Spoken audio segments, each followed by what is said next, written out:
The Subaru Forester Wilderness is definitely a more unique trim because the exterior is pretty much for all terrain.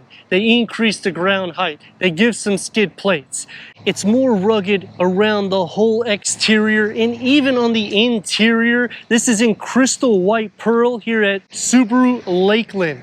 The roof rail, towing, increases from 1,500 to 3,000 pounds. Clearance, 9.2 inches instead of the standard 8.7. Durability, look at the front fascia. You have that covering the whole lower bit, so it's more rock resistant. It's not gonna scratch that easy in the sense of the paint. Adaptive LED headlamps is gonna come standard. Hexagonal LED fog lamps. Even the grille gets the same materials that's found on the lower part of the bumper with the satin aluminum that's going to sit in the center. I mean, when you're thinking about packages, what you get, a glare resistant hood with the matte black decal that's going to be on the top, so it distinguishes the Wilderness. But here's the part for that off-road performance. All-terrain tires wrapped with these 18-inch matte 5-spoke alloy wheels. It's definitely going to look the part when you're taking this off-road. The flared fenders, the lower skirt, more aggressive, all rock resistant. It just has a good proportion layout because when you're looking at a Jeep Compass, this is going to be more rugged. You're going to be able to do a little bit more maneuverabilities. 4-wheel independent suspension standard symmetrical all-wheel drive, which puts this in a different type of a category because SUVs do not come standard all-wheel drive. Some of the variants will not be able to do this. Now the engine option will be a 2.5 liter boxer 4-cylinder, 182 horsepower, 176 pound-feet of torque. That's going to be paired with a Lineartronic CVT automatic transmission, achieving 25 mpgs for the city and 28 mpgs for the highway. Retuned gears with revised ratios for improved low speed climbing up to a 40% grade. A length at 181.1 inches. C-structure LED tail lamps. The lower gets the same material. Again, off-road is really the cue for this variant when you look for the Wilderness. Now, even with the standard Forester, you get 8.7 inches of ground clearance. So you still have the maneuverability because it's still a 4-wheel independent suspension. Lower roof spoiler, you get that same material that's going to wrap around it and go into the rear tail lights. You get the Wilderness badging because we have the option 22 power liftgate. It's a little bit higher off the ground, but it is definitely a wide opening 29 cubic feet of storage with the privacy cover, 12-volt charger underneath the floor. We get a spare tire and some storage more or less around it with the upgraded Harman Kardon sound system. Split fold the rear bench in the back. This is going to increase the cargo to 69 cubic feet at a 40-60 split. Let's go inside and start up this boxer engine so you can hear that exhaust note.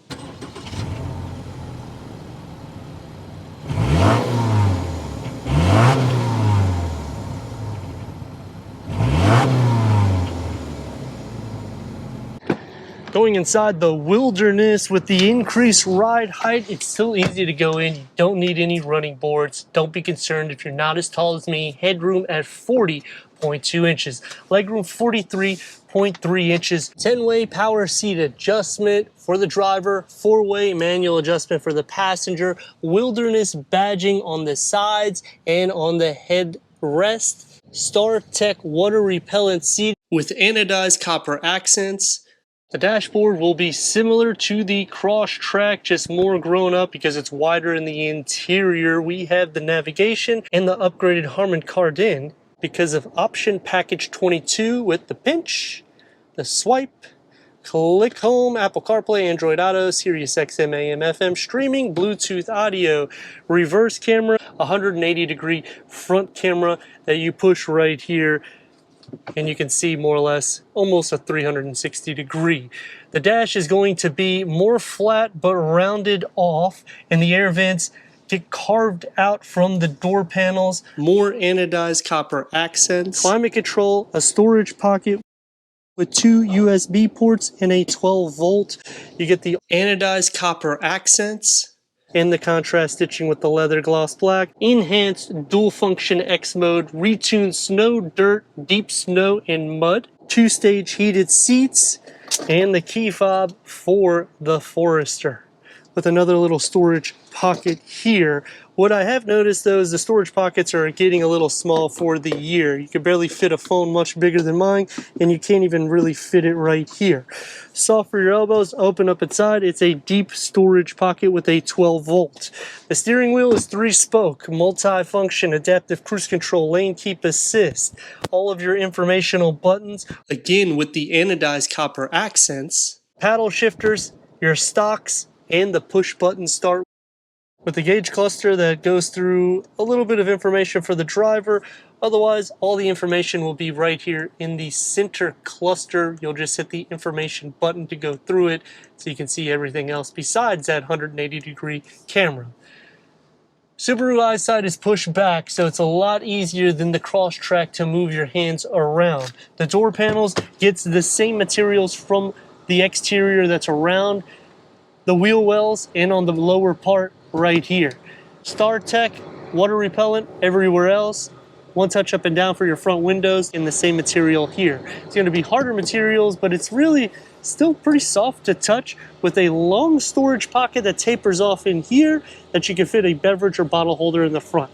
And a large moon roof that goes into the middle of the back. For the back seat, headroom at 37.7 inches. Legroom 39.4 inches. The door panels get the same material that are in the front, comes into the back. Wilderness badging, soft everywhere except for obviously here. A smaller storage pocket with a beverage or bottle holder. Storage, you get 2 tiers of storage, and it's tapered off into 3 compartments. So large areas for homework, smaller areas for your tablets or iPhones or Androids, and another area for some pins. Air vents in the center. I don't like this so much. You have to pull it and then you lift it for your USB ports. But I do like how this is carved out because the floor isn't completely flat, so it gives a little bit more space. Sitting into the center, headroom is still no issue, nor is leg space. I will be sharing feet space, but the rails are pushed up enough that it's not a significant amount. Butt space is going to be a little bit more so, and shoulder space because of the width of the door panels and the way the seats are bolstered. The Subaru Forester Wilderness with 182 horsepower, 176 pound-feet of torque, linear-tronic CVT automatic transmission. Ground clearance increases to 9.2 inches. All wheels are independently for your suspension moving around, which makes it good for doing some all-terrain. And we're going to see how well she performs right now.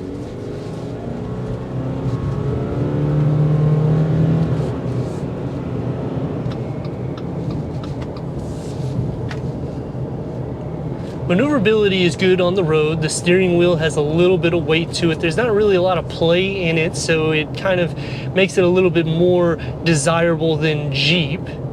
Interior noise, it comes in from the exterior. And a lot of that too is derived because of the way it's set up. You're higher off the ground. Anything that's over 9 inches is going to be a little bit more noisy. The Boxer engine, you will be hearing it pretty much all the time because you're going to be hitting about 2.5 to 3 RPMs to get this thing to be motivated, because the 0 to 60 is around 8 seconds. It's not going to be fast, but it's a practical everyday SUV. Now that's going to take me to some things I like and dislike, and we're going to start talking about what I like about this vehicle. Starting off, the Wilderness. When you get it, it's around $3,000 more than the Sport. You get a lot. When you go into Honda, if you option an HPD package, you don't get this much. When you go into Toyota for a TRD, you're not going to get this much. Now, obviously, it's not going to be as capable as some rivals for off-roading, but you can still do that. Turn radius at a stop point is going to get about 2 lanes. Let's rock and roll.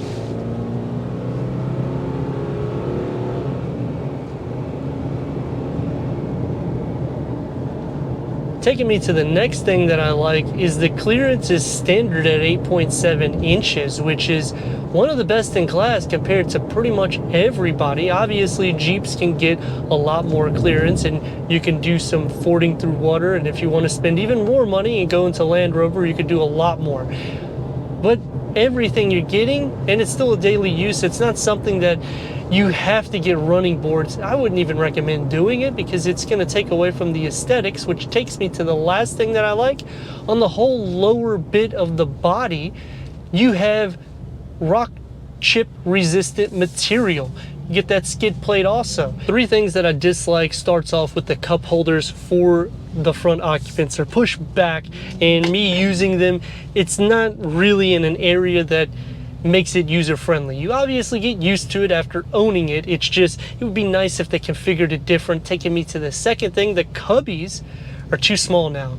All the cell phones or mobile phones, they're larger than they were before. You can barely fit something that's over probably 9 inches in any of these cubbies. So it makes it almost less usable because of that. SI drive, motorbikes riving it up. Let's see who's really faster. Red light. Come on, baby.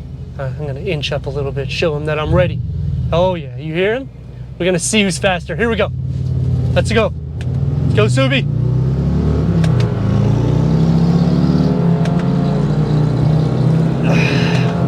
We almost had a chance. Did I tell you it's fast enough? The last thing that I dislike is this 180-degree camera. It's great, don't get me wrong, but just give me a 360-degree reverse camera. That way I can toggle through there and I can still see 180 degrees in the front. I don't need the 3-screen setup. Because of the price where this sits at, it does make it a little bit tough for me as a buyer, because I like the Subaru Ascent also, in which you get third row capabilities, and towing capabilities are just as good, actually better. So they have increased the price for 2023. They haven't really added anything for 2023. I would definitely option the Wilderness, because that really does make this go a little bit above and beyond for this particular SUV. It just would be nice to see a little bit of changes just because of the increase in price. And if you are comparing it to Honda, I mean, you're going to have a decent savings in this. Gas consumption is going to be better. You're going to be able to tow more. You can definitely fit the most on these roof rails, pretty much than any vehicle that's out there, because most of them only go to around 400 pounds at the most. Drive comfort, the seats take care of you there. They're not going to be as long from the butt to your knees as some of the rivals, but it is wide enough. And you have plenty of room here. I mean, you could really stretch out and enjoy a long ride. Back seat has sufficient amount of leg room and room for the hips too. The same thing though for the butt area, the seat doesn't extend out as much. Kind of wish they would have gave a little bit more, because I can see on a long journey for somebody that's tall, it can get a little more, I guess you'll get tired, for lack of better words. But if you're short, you're not gonna have any issues, just you won't really be using the armrest because it will be too much further back. So again, the design here in the center can be cleaned up. It is more open though. You have a large windscreen. The A-pillars are also very long, so visibility isn't a problem. And with this clearance, you don't sit up like a truck, and it doesn't necessarily feel that you're that much off the ground. It feels more like a compact SUV size. So if you're concerned about that, I don't think you're gonna have an issue at all, because it feels like it's almost like an HRV instead of a Pilot. And the Pilot is gonna be longer than this. And this is something that's a little bit more easy to get in and out because of the suspension layout. Now the CRV obviously has increased in length as well, and this will be a shorter variant, but you still have optimal cargo capacity. I'd like to thank Subaru of Lakeland for giving us this 2023 Subaru Forester Wilderness for our car review. If you're already a subscriber, thank you for being part of the Hawkeye community. If not, I don't know what you're waiting for. Click the next video and the subscribe button. Check out the merchandise, website, Instagram, leave a comment and a like.